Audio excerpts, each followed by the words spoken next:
जिन लोगों की स्थिति ये है, सरसा जिला से उस पार्टी का नाम भी नहीं जानते। लोग भूल चुके हैं कि इंडियन नेशनल लोकदल के नाम की कोई पार्टी भी है। बुजुर्गों का सम्मान नहीं कर रहे, फलाने नहीं करते, तेरे से पूछे सम्मान करेंगे। अभय सिंह चौटाला के दिमाग में जिस प्रकार का वोट की चोट ने उसके दिमाग का कोई पुर्जा हिला दिया, लोग अगले चुनाव के बाद पूछेंगे, डायलॉग बोलेंगे, एक थी इंडियन नेशनल लोकदल, वो मुख्यमंत्री के बनने सपन ले रहा। इस विधानसभा चुनाव से पहले बहुत बड़े बड़े लोगों को वादे किए, बड़े लुभावने वादे किए, खुद भी विधानसभा का मुंह नहीं देख सका। 20 तारीख को आंदोलन करूंगा, किसने हाथ जोड़े तेरा के भी तू कैंसिल कर दे, कर आंदोलन। हम तो कह रहे हर रोज के आंदोलन कर, ये दम है। तो मेरे ख्याल में इन लोगों के शायद विपक्ष नाम के मुद्दे खत्म हो गए हैं, या तो इनके अंदर कोई सोच नहीं है, या किसी बात को गंभीरता से लेते नहीं। जब इस प्रकार के बिना किसी मुद्दे के ये विपक्ष के लोग बात करते हैं, इसलिए लोग बार बार इनको नकार रहे हैं। मुख्यमंत्री जी से पहले मैंने कॉन्फ्रेंस की थी और एक बात कही थी कि हमें कुछ शिकायतें मिली, हम केवल उनकी जांच कर रहे हैं, किसी की पेंशन काटी नहीं, किसी की पेंशन रोकेंगे नहीं, और 200 रुपए बढ़ाकर भी हम देने का काम करेंगे। यदि आपकी तरफ से कोई शिकायत मिलती है तो उस पर जांच करना हमारी जिम्मेवारी बनती है। आज मैं एक बयान देख रहा था,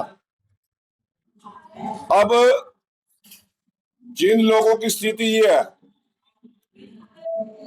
सरसा जिला से उस पार्टी का नाम भी नहीं जानते। लोग भूल चुके हैं कि इंडियन नेशनल लोकदल के नाम की कोई पार्टी भी है, परंतु वो कहता है कि सरकार को मैंने झुका दिया, सरकार को मैंने ये कर दिया। अरे भाई, गदी करा पैर पीट रही है, किराया असेंबली का पर रखा है। वो तो ये भी कहता था मैं एसवाईएल का पानी लेके आऊंगा, सारे विधायकों को लेकर 2014 में वहां गया था, और पंजाब में जाके पंजाब का तो अंदर गया भी नहीं, रहने की सड़क पार का आ गया, लिया पानी। अरे आपको कोई पूछ नहीं रहा, बुजुर्गों का सम्मान नहीं कर रहे, फलाने नहीं करते, तेरे से पूछे सम्मान करेंगे। अभय सिंह चौटाला के दिमाग में जिस प्रकार का वोट की चोट ने उसके दिमाग का कोई पुर्जा हिला दिया, कहीं पर भी वो किसी बात को गंभीरता से कहता नहीं, हर एक आदमी से लड़ने की बात करता है, वाहियात शब्दावली का प्रयोग करता है। मुख्यमंत्री की शान में भी, पहले मनोहर लाल जी की शान में बोलता था, भूपेंद्र हुड्डा जी की शान में भी इसी प्रकार के शब्द उपयोग करता था। अरे जो आदमी देवीलाल जी की विरासत को गिनती के दिनों में जिन्होंने मिटा दिया, वो हमें शिक्षा देना चाहते हैं। वे बीजेपी के लोगों के ऊपर कटाक्ष कर रहे हैं। जिन लोगों ने अपना बड़ा बनाया सारा खेल बिगाड़ लिया हो, वो हमें रास्ता बताएंगे। किसने रोका उसको आंदोलन रोकने से? करे ना 20 तारीख को आंदोलन, कौन सा आंदोलन करेगा? एसवाईएल पे आंदोलन किया था, किसी ने पूछा भी नहीं। कभी पद यात्रा की थी, 2 सीट आई, और अगली बारी ये भी नहीं आंदी। लोग अगले चुनाव के बाद पूछेंगे, डायलॉग बोलेंगे, एक थी इंडियन नेशनल लोकदल, वो मुख्यमंत्री के बनने सपन ले रहा। इस विधानसभा चुनाव से पहले बहुत बड़े बड़े लोगों को वादे किए, बड़े लुभावने वादे किए, खुद भी विधानसभा का मुंह नहीं देख सका। 2 सीटों तक सिमट के रह गया, और अगली बारी, पिछली बारी तो 1 सीट थी, क्योंकि कह रहा है जी मेरे परिवार में फूट है इसलिए मेरे को 1 सीट मिली। अब तो भाई साहब अपने अपनी दुकानदारी खोल कर बैठे थे, अब 2 सीट बट गए, अगली बारी 2 भी नहीं बचेंगी। ताऊ देवीलाल जी की विरासत को गिनती के दिनों में इसके बड़ बोलेपन ने, इसके वाहियात लोगों के ऊपर कटाक्ष करने ने ताऊ देवीलाल की विरासत को कहां तक पहुंचा दिया, अभी तक इसके दिमाग में नहीं आ रही।